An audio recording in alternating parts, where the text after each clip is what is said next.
أفرأيت الذي تولى وأعطى قليلا وأكدى۔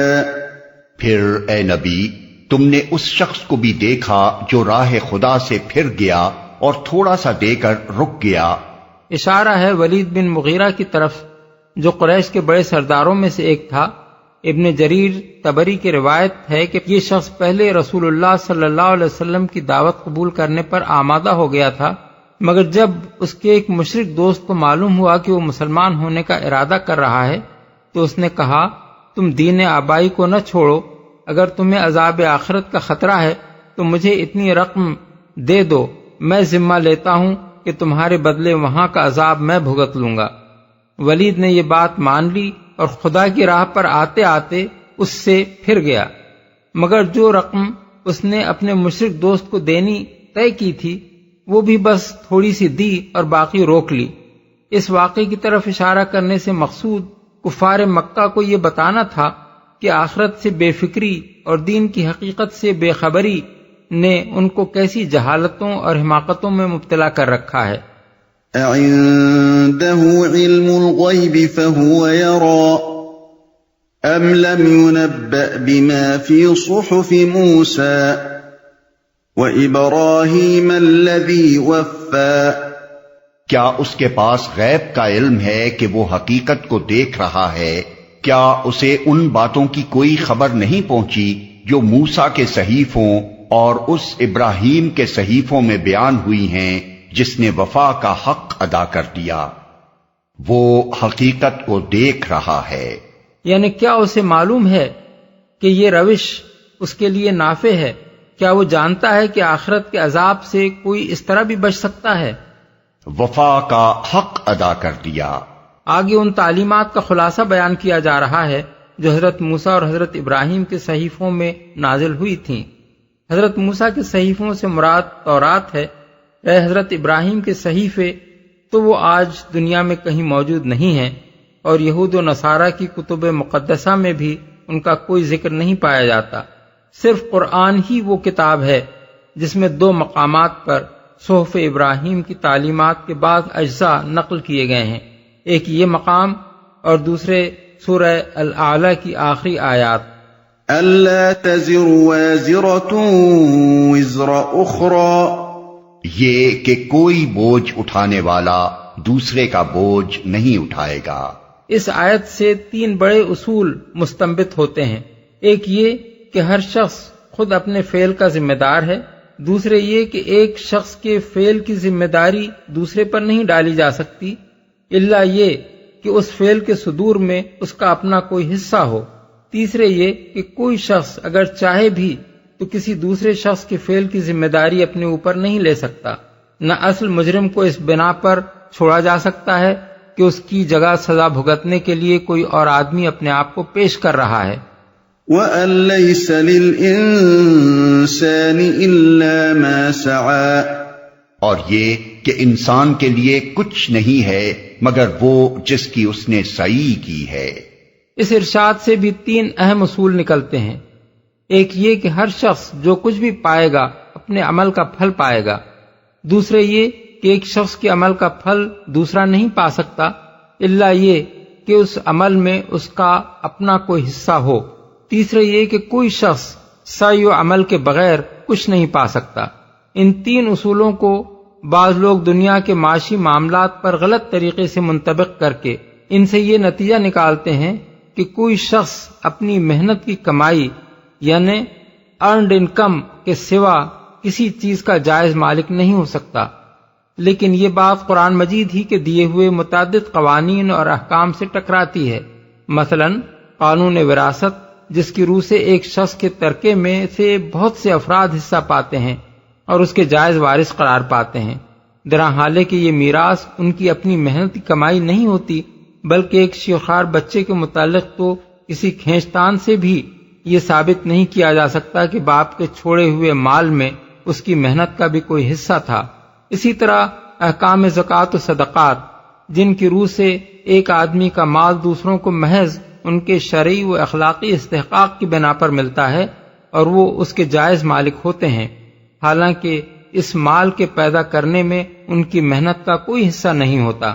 اس لیے قرآن کی کسی ایک آیت کو لے کر اس سے ایسے نتائج نکالنا جو خود قرآن ہی کی دوسری تعلیمات سے متصادم ہوتے ہوں، قرآن کے منشا کے بالکل خلاف ہے۔ بعض دوسرے لوگ ان اصولوں کو آخرت سے متعلق مان کر یہ سوالات اٹھاتے ہیں کہ آیا ان اصولوں کی روح سے ایک شخص کا عمل دوسرے شخص کے لیے کسی صورت میں بھی نافع ہو سکتا ہے؟ اور کیا ایک شخص اگر دوسرے شخص کے لیے یا اس کے بدلے کوئی عمل کرے تو وہ اس کی طرف سے قبول کیا جا سکتا ہے؟ اور کیا یہ بھی ممکن ہے کہ ایک شخص اپنے عمل کے اجر کو دوسرے کی طرف منتقل کر سکے؟ ان سوالات کا جواب اگر نفی میں ہو تو ایصال ثواب اور حج بدل وغیرہ سب ناجائز ہو جاتے ہیں، بلکہ دوسرے کے حق میں دعا استغفار بھی بے معنی ہو جاتی ہے، کیونکہ یہ دعا بھی اس شخص کا اپنا عمل نہیں ہے جس کے حق میں دعا کی جائے۔ مگر یہ انتہائی نقطہ نظر معتزلہ کے سوا اہل اسلام میں سے کسی نے اختیار نہیں کیا ہے۔ صرف وہ اس آیت کا یہ مطلب لیتے ہیں کہ ایک شخص کی سعی دوسرے کے لیے کسی حال میں بھی نافع نہیں ہو سکتی۔ بخلاف اس کے اہل سنت ایک شخص کے لیے دوسرے کی دعا کے نافع ہونے کو تو بالاتفاق مانتے ہیں، کیونکہ وہ قرآن سے ثابت ہے۔ البتہ ایصال ثواب اور نیابتاً دوسرے کی طرف سے کسی نیک کام کے نافع ہونے میں ان کے درمیان اصولاً نہیں بلکہ صرف تفصیلات میں اختلاف ہے۔ ایک، ایصال ثواب یہ ہے کہ ایک شخص کوئی نیک عمل کر کے اللہ سے دعا کرے کہ اس کا اجر و ثواب کسی دوسرے شخص کو عطا فرما دیا جائے۔ اس مسئلے میں امام مالک اور امام شافعی فرماتے ہیں کہ خالص بدنی عبادات مثلا نماز، روزہ اور تلاوت قرآن وغیرہ کا ثواب دوسرے کو نہیں پہنچ سکتا، البتہ مالی عبادات مثلا صدقہ یا مالی و بدنی مرکب عبادات مثلا حج کا ثواب دوسرے کو پہنچ سکتا ہے، کیونکہ اصل یہ ہے کہ ایک شخص کا عمل دوسرے کے لیے نافع نہ ہو، مگر چونکہ احادیث صحیحہ کی روح سے صدقے کا ثواب پہنچایا جا سکتا ہے اور حج بدل بھی کیا جا سکتا ہے، اس لیے ہم اسی نوعیت کی عبادات تک ایصال ثواب کی صحت تسلیم کرتے ہیں۔ بخلاف اس کے حنفیہ کا مسلک یہ ہے کہ انسان اپنے ہر نیک عمل کا ثواب دوسرے کو ہبہ کر سکتا ہے، خواہ وہ نماز ہو یا روزہ یا تلاوت قرآن یا ذکر یا صدقہ یا حج و عمرہ۔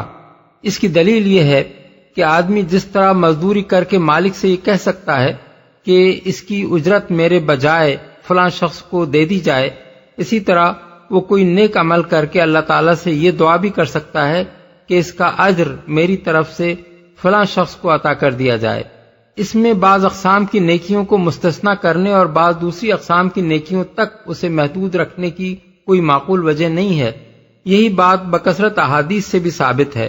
بخاری، مسلم، مسند احمد، ابن ماجہ، طبرانی فی الاوسط، مستدرک اور ابن ابی شیبہ میں حضرت عائشہ، حضرت ابو ہریرہ، حضرت جابر بن عبداللہ، حضرت ابو رافع، حضرت ابو طلحہ انصاری اور حذیفہ بن اسید الغفاری کی متفق روایت ہے کہ رسول اللہ صلی اللہ علیہ وسلم نے 2 مینڈھے لے کر ایک اپنی اور اپنے گھر والوں کی طرف سے قربان کیا اور دوسرا اپنی امت کی طرف سے۔ مسلم، بخاری، مسند احمد، ابو داؤد اور نسائی میں حضرت عائشہ کی روایت ہے کہ ایک شخص نے رسول اللہ صلی اللہ علیہ وسلم سے عرض کیا کہ میری ماں کا اچانک انتقال ہو گیا ہے، میرا خیال ہے کہ اگر انہیں بات کرنے کا موقع ملتا تو وہ ضرور صدقہ کرنے کے لیے کہتی، اب اگر میں ان کی طرف سے صدقہ کروں تو کیا ان کے لیے اجر ہے؟ فرمایا ہاں۔ مسند احمد میں حضرت عبداللہ بن عمرو بن العاص کی روایت ہے کہ ان کے دادا عاص بن وائل نے زمانہ جاہلیت میں 100 اونٹ ذبح کرنے کی نظر مانی تھی۔ ان کے چچا ہشام بن العاص نے اپنے حصے کے 50 اونٹ ذبح کر دیے۔ حضرت عمرو بن العاص نے رسول اللہ صلی اللہ علیہ وسلم سے پوچھا کہ میں کیا کروں؟ حضور نے فرمایا اگر تمہارے باپ نے توحید کا اقرار کر لیا تھا تو تم ان کی طرف سے روزہ رکھو یا صدقہ کرو، وہ ان کے لیے نافع ہوگا۔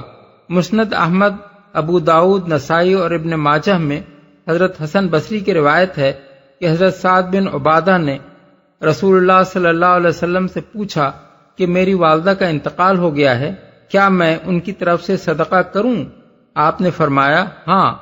اسی مضمون کی متعدد دوسری روایات بھی حضرت عائشہ، حضرت ابو ہریرہ اور حضرت ابن عباس سے بخاری، مسلم، مسند احمد، نسائی، ترمذی، ابو داؤد اور ابن ماجہ وغیرہ میں موجود ہیں، جن میں رسول اللہ صلی اللہ علیہ وسلم نے میت کی طرف سے صدقہ کرنے کی اجازت دی ہے اور اسے میت کے لیے نافع بتایا ہے۔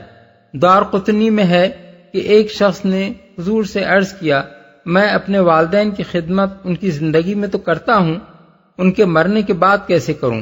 فرمایا یہ بھی ان کی خدمت ہی ہے کہ ان کے مرنے کے بعد تو اپنی نماز کے ساتھ ان کے لیے بھی نماز پڑھے اور اپنے روزوں کے ساتھ ان کے لیے بھی روزے رکھے۔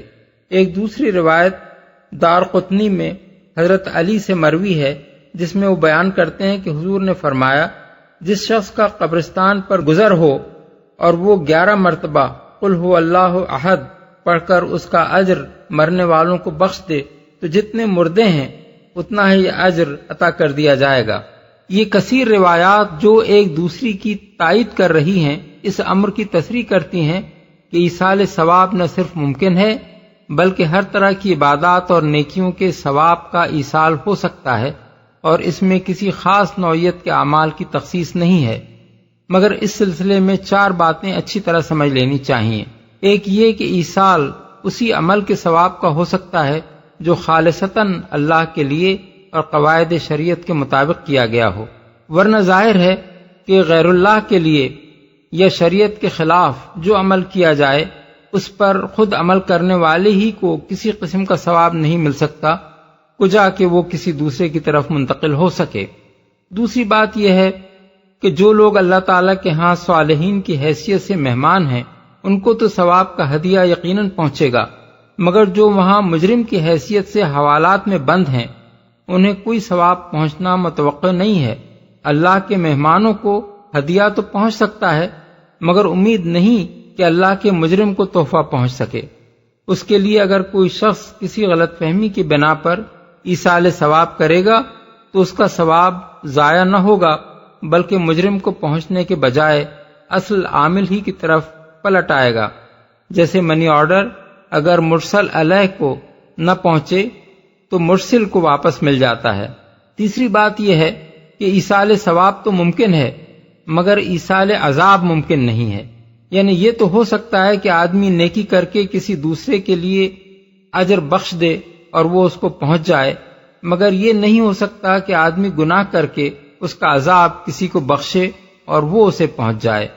اور چوتھی بات یہ ہے کہ نیک عمل کے 2 فائدے ہیں، ایک اس کے وہ نتائج جو عمل کرنے والے کی اپنی روح اور اس کے اخلاق پر مترتب ہوتے ہیں اور جن کی بنا پر وہ اللہ کے ہاں بھی جزا کا مستحق ہوتا ہے، دوسرے اس کا وہ اجر جو اللہ تعالیٰ بطور انعام اسے دیتا ہے۔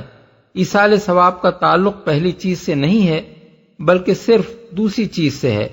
اس کی مثال ایسی ہے جیسے ایک شخص ورزش کر کے کشتی کے فن میں مہارت حاصل کرنے کی کوشش کرتا ہے، اس سے جو طاقت و مہارت اس میں پیدا ہوتی ہے وہ بہرحال اس کی ذات ہی کے لیے مخصوص ہے، دوسرے کی طرف وہ منتقل نہیں ہو سکتی۔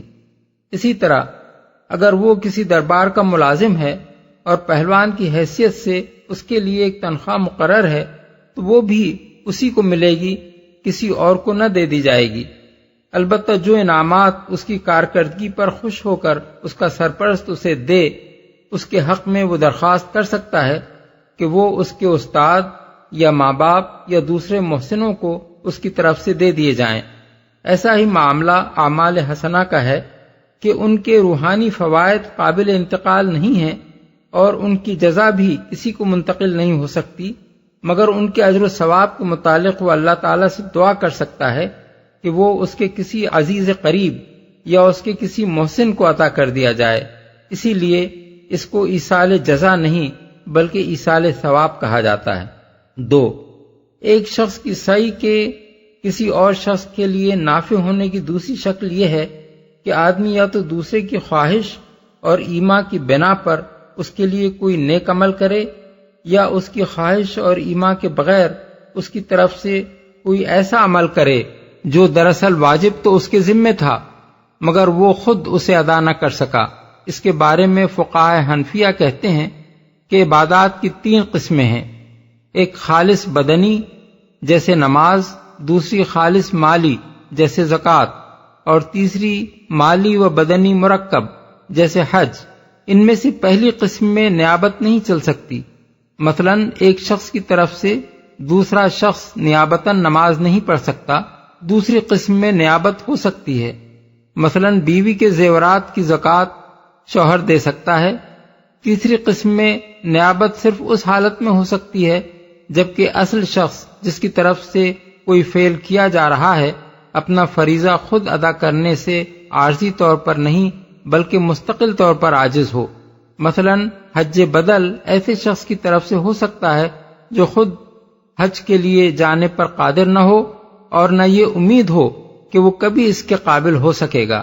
مالکیہ اور شافعیہ بھی اس کے قائل ہیں، البتہ امام مالک حج بدل کے لیے یہ شرط لگاتے ہیں کہ اگر باپ نے وصیت کی ہو کہ اس کا بیٹا اس کے بعد اس کی طرف سے حج کرے تو وہ حج بدل کر سکتا ہے، ورنہ نہیں۔ مگر احادیث اس معاملے میں بالکل صاف ہیں کہ باپ کا ایما یا وصیت ہو یا نہ ہو، بیٹا اس کی طرف سے حج بدل کر سکتا ہے۔ ابن عباس کی روایت ہے کہ قبیلہ خثعم کی ایک عورت نے رسول اللہ صلی اللہ علیہ وسلم سے عرض کیا کہ میرے باپ کو فریضہ حج کا حکم ایسی حالت میں پہنچا ہے کہ وہ بہت بوڑھا ہو چکا ہے، اونٹ کی پیٹھ پر بیٹھ نہیں سکتا۔ آپ نے فرمایا فحجی عنہ، یعنی تو اس کی طرف سے تو حج کر لے۔ بخاری، مسلم، احمد، ترمذی، نسائی۔ قریب اسی مضمون کی روایت حضرت علی نے بھی بیان کی ہے، احمد، ترمذی۔ حضرت عبداللہ بن زبیر قبیلہ خثعم ہی کے ایک مرد کا ذکر کرتے ہیں کہ اس نے بھی اپنے بوڑھے باپ کے متعلق یہی سوال کیا تھا۔ حضور نے پوچھا کیا تو اس کا سب سے بڑا لڑکا ہے؟ اس نے عرض کیا جی ہاں۔ فرمایا ارأیت لو کان علی ابیک دین فقضیتہ عنہ اکان یجزی ذلک عنہ، یعنی تیرا کیا خیال ہے اگر تیرے باپ پر قرض ہو اور تو اس کو ادا کر دے تو وہ اس کی طرف سے ادا ہو جائے گا؟ اس نے عرض کیا جی ہاں۔ قال فاحجج عنہ، یعنی بس اسی طرح تو اس کی طرف سے حج بھی کر لے۔ احمد، نسائی۔ ابن عباس کہتے ہیں کہ قبیلہ جوہینہ کی ایک عورت نے آ کر عرض کیا کہ میری ماں نے حج کرنے کی نظر مانی تھی مگر وہ اس سے پہلے ہی مر گئی، اب کیا میں اس کی طرف سے حج کر سکتی ہوں؟ رسول اللہ صلی اللہ علیہ وسلم نے جواب دیا تیری ماں پر اگر قرض ہوتا تو کیا تو اس کو ادا نہ کر سکتی تھی؟ اسی طرح تم لوگ اللہ کا حق بھی ادا کرو اور اللہ اس کا زیادہ مستحق ہے کہ اس کے ساتھ کیے ہوئے عہد پورے کیے جائیں۔ بخاری، نسائی۔ بخاری اور مسند احمد میں ایک دوسری روایت یہ ہے کہ ایک مرد نے آ کر اپنی بہن کے بارے میں وہی سوال کیا جو اوپر مذکور ہوا ہے اور حضور نے اس کو بھی یہی جواب دیا۔ ان روایات سے مالی و بدنی مرکب عبادات میں نیابت کا واضح ثبوت ملتا ہے۔ رہیں خالص بدنی عبادات تو بعض احادیث ایسی ہیں جن سے اس نوعیت کی عبادات میں بھی نیابت کا جواز ثابت ہوتا ہے۔ مثلا ابن عباس کی یہ روایت کہ قبیلہ جوہینہ کی ایک عورت نے حضور سے پوچھا میری ماں نے روزے کی نظر مانی تھی اور وہ پوری کیے بغیر مر گئی، کیا میں اس کی طرف سے روزہ رکھ سکتی ہوں؟ حضور نے فرمایا اس کی طرف سے روزہ رکھ لے۔ بخاری، مسلم، احمد، نسائی، ابو داؤد۔ اور حضرت بریدہ کی یہ روایت کہ ایک عورت نے اپنی ماں کے متعلق پوچھا کہ اس کے ذمے 1 مہینے یا دوسری روایت کے مطابق 2 مہینے کے روزے تھے، کیا میں یہ روزے ادا کر دوں؟ آپ نے اس کو بھی اس کی اجازت دے دی۔ مسلم، احمد، ترمذی، ابو داؤد۔ اور حضرت عائشہ کی روایت کہ حضور نے فرمایا من مات وعلیہ صیام صام عنہ ولیہ، یعنی جو شخص مر جائے اور اس کے ذمے کچھ روزے ہوں تو اس کی طرف سے اس کا ولی وہ روزے رکھ لے۔ بخاری، مسلم، احمد، بزار کی روایت میں حضور کے الفاظ یہ ہیں فَلْيَصُمْ عَنْهُ وَلِيُّهُ إِنْ شَاءَ، یعنی اس کا ولی اگر چاہے تو اس کی طرف سے یہ روزے رکھ لے۔ انہی احادیث کی بنا پر اصحاب الحدیث اور امام اوزاعی اور ظاہریہ اس کے قائل ہیں کہ بدنی عبادات میں بھی نیابت جائز ہے، مگر امام ابو حنیفہ، امام مالک اور امام شافعی اور امام زید بن علی کا فتویٰ یہ ہے کہ میت کی طرف سے روزہ نہیں رکھا جا سکتا، اور امام احمد، امام لیث اور اسحاق بن راہویہ کہتے ہیں کہ صرف اس صورت میں ایسا کیا جا سکتا ہے جبکہ مرنے والے نے اس کی نظر مانی ہو اور وہ اسے پورا نہ کر سکا ہو۔ مانعین کا استدلال یہ ہے کہ جن احادیث سے اس کے جواز کا ثبوت ملتا ہے ان کے راویوں نے خود اس کے خلاف فتویٰ دیا ہے۔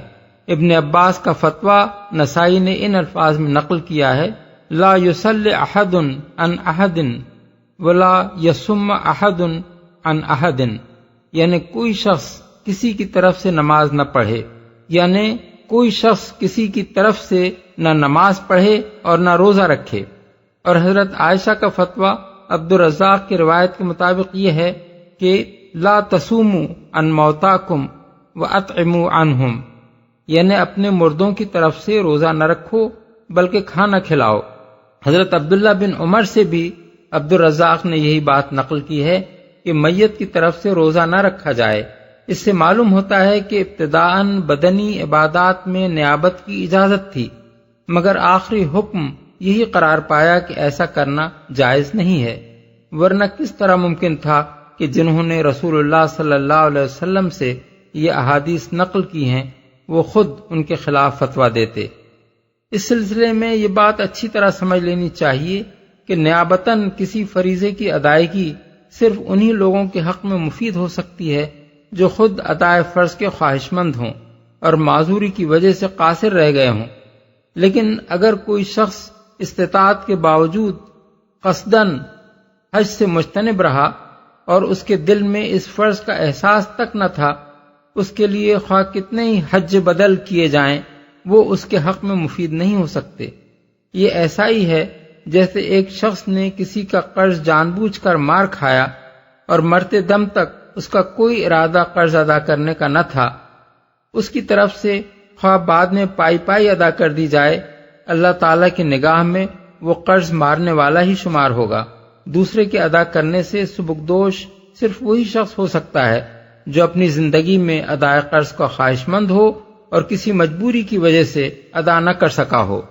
وَأَنَّ سَعْيَهُ سَوْفَ يُرَى ثُمَّ يُجْزَاهُ الْجَزَاءَ الْأَوْفَى، اور یہ کہ اس کی سعی ان قریب دیکھی جائے گی اور اس کی پوری جزا اسے دی جائے گی۔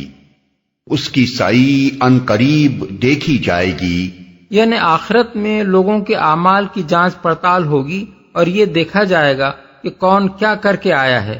یہ فقرہ چونکہ پہلے فقرے کے مان بعد ارشاد ہوا ہے، اس لیے اس سے خود بخود یہ بات ظاہر ہو جاتی ہے کہ پہلے فقرے کا تعلق آخرت کی جزا و سزا ہی سے ہے، اور ان لوگوں کی بات صحیح نہیں ہے جو اسے اس دنیا کے لیے ایک معاشی اصول بنا کر پیش کرتے ہیں۔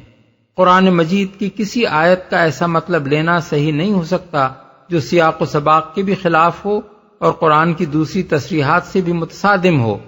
وَأَنَّ إِلَىٰ رَبِّكَ الْمُنتَهَىٰ، اور یہ کہ آخر کار پہنچنا تیرے رب ہی کے پاس ہے۔ وَأَنَّهُ هُوَ أَضْحَكَ وَأَبْكَىٰ، اور یہ کہ اسی نے ہنسایا اور اسی نے رلایا، یعنی خوشی اور غم دونوں کے اسباب اسی کی طرف سے ہیں۔ اچھی اور بری قسمت کا سرے رشتہ اسی کے ہاتھ میں ہے۔ کسی کو اگر راحت و مسرت نصیب ہوئی ہے تو اسی کے دینے سے ہوئی ہے، اور کسی کو مصائب و آلام سے سابقہ پیش آیا ہے تو اسی کی مشیت سے پیش آیا ہے۔ کوئی دوسری ہستی اس کائنات میں ایسی نہیں ہے جو قسمتوں کے بنانے اور بگاڑنے میں کسی قسم کا دخل رکھتی ہو۔ وَأَنَّهُ هُوَ أَمَاتَ وَأَحْيَا، اور یہ کہ اسی نے موت دی اور اسی نے زندگی بخشی۔ وَأَنَّهُ خَلَقَ الزَّوْجَيْنِ الذَّكَرَ وَالْأُنثَىٰ مِن نُّطْفَةٍ إِذَا تُمْنَىٰ، اور یہ کہ اسی نے نر اور مادہ کا جوڑا پیدا کیا ایک بوند سے جب وہ ٹپکائی جاتی ہے، وَأَنَّ عَلَيْهِ النَّشْأَةَ الْأُخْرَى، اور یہ کہ دوسری زندگی بخشنا بھی اسی کے ذمے ہے۔ اوپر کی دونوں آیتوں کے ساتھ ملا کر اس آیت کو دیکھا جائے تو محسوس ہوتا ہے کہ ترتیب کلام سے خود بخود حیات بعد الموت کی دلیل بھی برآمد ہو رہی ہے۔ جو خدا موت دینے اور زندگی بخشنے پر قدرت رکھتا ہے، اور جو خدا نطفے کی حقیر سی بوند سے انسان جیسی مخلوق پیدا کرتا ہے، بلکہ ایک ہی مادہ تخلیق و طریق پیدائش عورت اور مرد کی دو الگ صنفیں پیدا کر دکھاتا ہے، اس کے لیے انسان کو دوبارہ پیدا کرنا کچھ دشوار نہیں ہے۔ وَأَنَّهُ هُوَ أَغْنَى وَأَقْنَى، اور یہ کہ اسی نے غنی کیا اور جائیداد بخشی۔ اصل میں لفظ اقنا استعمال ہوا ہے، جس کے مختلف معنی اہل لغت اور مفسرین نے بیان کیے ہیں۔ قتادہ کہتے ہیں کہ ابن عباس نے اس کے معنی ارضا یعنی راضی کر دیا بتائے ہیں۔ اکرمہ نے ابن عباس سے اس کے معنی قنع یعنی مطمئن کر دیا نقل کیے ہیں۔ امام راضی کہتے ہیں کہ آدمی کی حاجت سے زیادہ جو کچھ بھی اس کو دیا جائے وہ اقنا ہے۔ ابو عبیدہ اور دوسرے متعدد اہل لغت کا قول ہے کہ اقنا قنیتن سے مشتق ہے، جس کے معنی ہیں باقی اور محفوظ رہنے والا مال، جیسے مکان، اراضی، باغات، مواشی وغیرہ۔ ان سب سے الگ مفہوم ابن زید بیان کرتے ہیں۔ وہ کہتے ہیں کہ اقنا یہاں افقرا یعنی فقیر کر دیا کے معنی میں ہے، اور آیت کا مطلب یہ ہے کہ اس نے جس کو چاہا غنی کیا اور جسے چاہا فقیر کر دیا۔ وَأَنَّهُ هُوَ رَبُّ الشِّعْرَى، اور یہ کہ وہی شعراء کا رب ہے۔ شعراء آسمان کا روشن ترین تارہ ہے، جسے مرزم الجوزاء، الکلب الاکبر، الکلب الجبار، الشعراء العبور وغیرہ ناموں سے بھی یاد کیا جاتا ہے۔ انگریزی میں اس کو سائریس اور ڈاگ سٹار اور کینس میجورس کہتے ہیں۔ یہ سورج سے 23 گنا زیادہ روشن ہے، مگر زمین سے اس کا فاصلہ 8 سال نوری سے بھی زیادہ ہے، اس لیے یہ سورج سے چھوٹا اور کم روشن نظر آتا ہے۔ اہل مصر اس کی پرستش کرتے تھے، کیونکہ اس کے طلوع کے زمانے میں نیل کا فیضان شروع ہوتا تھا، اس لیے وہ سمجھتے تھے کہ یہ اسی کے طلوع کا فیضان ہے۔ جاہلیت میں اہل عرب کا بھی یہ عقیدہ تھا کہ یہ ستارہ لوگوں کی قسمتوں پر اثر انداز ہوتا ہے، اسی بنا پر یہ عرب کے معبودوں میں شامل تھا، اور خاص طور پر قریش کا ہمسایہ قبیلہ خزاعہ اس کی پرستش کے لیے مشہور تھا۔ اللہ تعالیٰ کے ارشاد کا مطلب یہ ہے کہ تمہاری قسمتیں شعرا نہیں بناتا بلکہ اس کا رب بناتا ہے۔ وَأَنَّهُ أَهْلَكَ عَادًا الْأُولَى وَثَمُودَ فَمَا أَبْقَى، اور یہ کہ اسی نے عاد اولا کو ہلاک کیا اور سمود کو ایسا مٹایا کہ ان میں سے کسی کو باقی نہ چھوڑا۔ عاد اولا، عاد اولا سے مراد ہے قدیم قوم عاد، جس کی طرف حضرت ہود علیہ السلام بھیجے گئے تھے۔ یہ قوم جب حضرت ہود کو جھٹلانے کی پاداش میں مبتلا عذاب ہوئی تو صرف وہ لوگ باقی بچے جو ان پر ایمان لائے تھے۔ ان کی نسل کو تاریخ میں عاد اخرى یا عاد ثانیہ کہتے ہیں۔ وَقَوْمَ نُوحٍ مِّن قَبْلُ إِنَّهُمْ كَانُوا هُمْ أَظْلَمَ وَأَطْغَىٰ، اور ان سے پہلے قوم نوح کو تباہ کیا، کیونکہ وہ تھے ہی سخت ظالم و سرکش لوگ۔ وَالْمُؤْتَفِكَةَ أَهْوَىٰ فَغَشَّاهَا مَا غَشَّىٰ، اور اوندھی گرنے والی بستیوں کو اٹھا پھینکا، پھر چھا دیا ان پر وہ کچھ جو تم جانتے ہی ہو کہ کیا چھا دیا۔ اوندھی گرنے والی بستیوں سے مراد قوم لوط کی بستیاں ہیں، اور چھا دیا ان پر جو کچھ چھا دیا سے مراد غالباً بحر مردار کا پانی ہے، جو ان کی بستیوں کے زمین میں دھنس جانے کے بعد ان پر پھیل گیا تھا، اور آج تک وہ اس علاقے پر چھایا ہوا ہے۔ فَبِأَيِّ آلَاءِ رَبِّكَ تَتَمَارَىٰ، پس اے مخاطب اپنے رب کی کن کن نعمتوں میں تو شک کرے گا؟ پس اے مخاطب، بعض مفسرین کے نزدیک یہ فقرہ بھی صحف ابراہیم اور صحف موسیٰ کی عبارت کا ایک حصہ ہے، اور بعض مفسرین کہتے ہیں کہ فغشاہا ما غشا پر وہ عبارت ختم ہو گئی، یہاں سے دوسرا مضمون شروع ہوتا ہے۔ سیاق کلام کو دیکھتے ہوئے پہلا قول ہی زیادہ صحیح معلوم ہوتا ہے، کیونکہ بعد کی یہ عبارت کہ یہ ایک تنبیہ ہے پہلے آئی ہوئی تنبیہات میں سے، اس امر کی طرف اشارہ کر رہی ہے کہ اس سے پہلے کی تمام عبارت پچھلی تنبیہات میں سے ہے جو حضرت ابراہیم اور حضرت موسیٰ کے صحیفوں میں ارشاد ہوئی تھیں۔ کن کن نعمتوں میں تو شک کرے گا؟ اصل میں لفظ تتمارا استعمال ہوا ہے جس کے معنی شک کرنے کے بھی ہیں اور جھگڑنے کے بھی۔ خطاب ہر سامع سے ہے، جو شخص بھی اس کلام کو سن رہا ہو اس کو مخاطب کر کے فرمایا جا رہا ہے کہ اللہ تعالیٰ کی نعمتوں کو جھٹلانے اور ان کے بارے میں پیغمبروں سے جھگڑا کرنے کا جو انجام انسانی تاریخ میں ہو چکا ہے، کیا اس کے بعد بھی تو اسی حماقت کا ارتکاب کرے گا؟ پچھلی قوموں نے یہی تو شک کیا تھا کہ جن نعمتوں سے ہم اس دنیا میں مستفید ہو رہے ہیں یہ خدا واحد کی نعمتیں ہیں یا کوئی اور بھی ان کے مہیا کرنے میں شریک ہے، یا یہ کسی کی فراہم کی ہوئی نہیں ہیں بلکہ آپ سے آپ فراہم ہو گئی ہیں۔ اسی شک کی بنا پر انہوں نے انبیاء علیہ السلام سے جھگڑا کیا تھا۔ انبیاء ان سے کہتے تھے کہ یہ ساری نعمتیں تمہیں خدا نے اور اکیلے ایک ہی خدا نے عطا کی ہیں، اس لیے اسی کا تمہیں شکر گزار ہونا چاہیے اور اسی کی تم کو بندگی بجا لانی چاہیے، مگر وہ لوگ اس کو نہیں مانتے تھے اور اسی بات پر انبیاء سے جھگڑتے تھے۔ اب کیا تجھے تاریخ میں یہ نظر نہیں آتا کہ یہ قومیں اپنے اس شک اور اس جھگڑے کا کیا انجام دیکھ چکی ہیں؟ کیا تو بھی وہی شک اور وہی جھگڑا کرے گا جو دوسروں کے لیے تباہ کن ثابت ہو چکا ہے؟ اس سلسلے میں یہ بات بھی نگاہ میں رکھنی چاہیے کہ عاد اور سمود اور قوم نوح کے لوگ حضرت ابراہیم سے پہلے گزر چکے تھے، اور قوم لوط خود حضرت ابراہیم کے زمانے میں مبتلا عذاب ہوئی تھی، اس لیے اس عبارت کے صحف ابراہیم کا ایک حصہ ہونے میں کوئی اشکال نہیں ہے۔ هذا نذير من النذر الأولى أزفت الآزفة ليس لها من دون الله كاشفة، یہ ایک تنبیہ ہے پہلے آئی ہوئی تنبیہات میں سے، آنے والی گھڑی قریب آ لگی ہے، اللہ کے سوا کوئی اس کو ہٹانے والا نہیں۔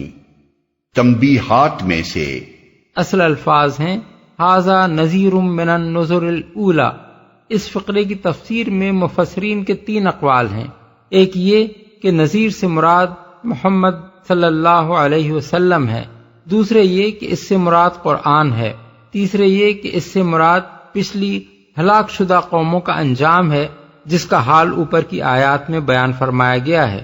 سیاق کلام کے لحاظ سے ہمارے نزدیک یہی تیسری تفسیر قابل ترجیح ہے۔ گھڑی قریب آ لگی ہے، یعنی یہ خیال نہ کرو کہ سوچنے کے لیے ابھی بہت وقت پڑا ہے، کیا جلدی ہے کہ ان باتوں پر ہم فوراً ہی سنجیدگی کے ساتھ غور کریں اور انہیں ماننے کا بلا تاخیر فیصلہ کر ڈالیں؟ نہیں، تم میں سے کسی کو بھی یہ معلوم نہیں ہے کہ اس کے لیے زندگی کی کتنی مہلت باقی ہے۔ ہر وقت تم میں سے ہر شخص کی موت بھی آ سکتی ہے اور قیامت بھی اچانک پیش آ سکتی ہے، اس لیے فیصلے کی گھڑی کو دور نہ سمجھو۔ جس کو بھی اپنی عاقبت کی فکر کرنی ہے وہ ایک لمحے کی تاخیر کے بغیر سنبھل جائے، کیونکہ ہر سانس کے بعد یہ ممکن ہے کہ دوسرا سانس لینے کی نوبت نہ آئے۔ اس کو ہٹانے والا نہیں، یعنی فیصلے کی گھڑی جب آ جائے گی تو نہ تم اسے روک سکو گے اور نہ تمہارے معبودان غیر اللہ میں سے کسی کا یہ بلبوتا ہے کہ وہ اس کو ٹال سکے۔ ٹال سکتا ہے تو اللہ ہی ٹال سکتا ہے اور وہ اسے ٹالنے والا نہیں ہے۔ أَفَمِنْ هَذَا الْحَدِيثِ تَعْجَبُونَ، اب کیا یہی وہ باتیں ہیں جن پر تم اظہار تعجب کرتے ہو؟ اصل میں لفظ حاضل حدیث استعمال ہوا ہے، جس سے مراد وہ ساری تعلیم ہے جو رسول اللہ صلی اللہ علیہ وسلم کے ذریعے سے قرآن مجید میں پیش کی جا رہی تھی، اور تعجب سے مراد وہ تعجب ہے جس کا اظہار آدمی کسی انوکھی اور ناقابل یقین بات کو سن کر کیا کرتا ہے۔ آیت کا مطلب یہ ہے کہ محمد صلی اللہ علیہ وسلم جس چیز کی طرف دعوت دے رہے ہیں وہ یہی کچھ تو ہے جو تم نے سن لی، اب کیا یہی وہ باتیں ہیں جن پر تم کان کھڑے کرتے ہو اور حیرت سے اس طرح منہ تکتے ہو کہ گویا کوئی بڑی عجیب اور نرالی باتیں تمہیں سنائی جا رہی ہیں۔ وَتَضْحَكُونَ وَلَا تَبْكُونَ، ہنستے ہو اور روتے نہیں ہو، یعنی بجائے اس کے کہ تمہیں اپنی جہالت و گمراہی پر رونا آتا، تم لوگ الٹا اس صداقت کا مذاق اڑاتے ہو جو تمہارے سامنے پیش کی جا رہی ہے۔ وَأَنْتُمْ سَامِدُونَ، اور گا بجا کر انہیں ٹالتے ہو۔ اصل میں لفظ سامدون استعمال ہوا ہے جس کے دو معنی اہل لغت نے بیان کیے ہیں۔ ابن عباس، اکرمہ اور ابو عبیدہ نحوی کا قول ہے کہ یمنی زبان میں سمود کے معنی گانے بجانے کے ہیں، اور آیت کا اشارہ اس طرف ہے کہ کفار مکہ قرآن کی آواز کو دبانے اور لوگوں کی توجہ دوسری طرف ہٹانے کے لیے زور زور سے گانا شروع کر دیتے تھے۔ دوسرے معنی ابن عباس اور مجاہد نے یہ بیان کیے ہیں کہ السمود البرتمات وہی رفع الراس تکبرا کانوا یمرون علی النبی صلی اللہ علیہ وسلم غضابا مبرتمین، یعنی سمود تکبر کے طور پر سر نوڑانے کو کہتے ہیں۔ کفار مکہ رسول اللہ صلی اللہ علیہ وسلم کے پاس سے جب گزرتے تو غصے کے ساتھ منہ اوپر اٹھائے ہوئے نکل جاتے تھے۔ راغب اصفہانی نے مفردات میں بھی یہی معنی اختیار کیے ہیں، اور اسی معنی کے لحاظ سے سامدون کا مفہوم قتادہ نے غافلون اور سعید بن جبیر نے معرضون بیان کیا ہے۔ آیت سجدہ، فَاسْجُدُوا لِلَّهِ وَاعْبُدُوا، جھک جاؤ اللہ کے آگے اور بندگی بجا لاؤ۔ امام ابو حنیفہ، امام شافعی اور اکثر اہل علم کے نزدیک اس آیت پر سجدہ کرنا لازم ہے۔ امام مالک اگرچہ خود اس کی تلاوت کر کے سجدے کا التزام فرماتے تھے، جیسے کہ قاضی ابو بکر ابن العربی نے احکام القرآن میں نقل کیا ہے، مگر ان کا مسلک یہ تھا کہ یہاں سجدہ کرنا لازم نہیں ہے۔ ان کی اس رائے کی بنا حضرت زید بن ثابت کی یہ روایت ہے کہ میں نے رسول اللہ صلی اللہ علیہ وسلم کے سامنے سورہ نجم پڑھی اور حضور نے سجدہ نہ کیا۔ بخاری، مسلم، احمد، ترمذی، ابو داؤد، نسائی۔ لیکن یہ حدیث اس آیت پر سجدہ لازم ہونے کی نفی نہیں کرتی، کیونکہ اس بات کا احتمال ہے کہ حضور نے اس وقت کسی وجہ سے سجدہ نہ فرمایا ہو اور بعد میں کر لیا ہو۔ دوسری روایات اس باب میں صریح ہیں کہ اس آیت پر التزاماً سجدہ کیا گیا ہے۔ حضرت عبداللہ بن مسعود، ابن عباس اور مطلب بن ابی وداع کی متفق علیہ روایات یہ ہیں کہ حضور نے جب پہلی مرتبہ حرم میں یہ سورت تلاوت فرمائی تو آپ نے سجدہ کیا، اور آپ کے ساتھ مسلم و کافر سب سجدے میں گر گئے۔ بخاری، احمد، نسائی۔ ابن عمر کی روایت ہے کہ حضور نے نماز میں سورہ نجم پڑھ کر سجدہ کیا اور دیر تک سجدے میں پڑے رہے۔ بیہقی، ابن مردوہ۔ سبرت الجہنی کہتے ہیں کہ حضرت عمر نے فجر کی نماز میں سورہ نجم پڑھ کر سجدہ کیا اور پھر اٹھ کر سورہ زلزال پڑھی اور رکوع کیا۔ سعید بن منصور۔ خود امام مالک نے بھی موطا باب ما جاء فی سجود القرآن میں حضرت عمر کا یہ فعل نقل کیا ہے۔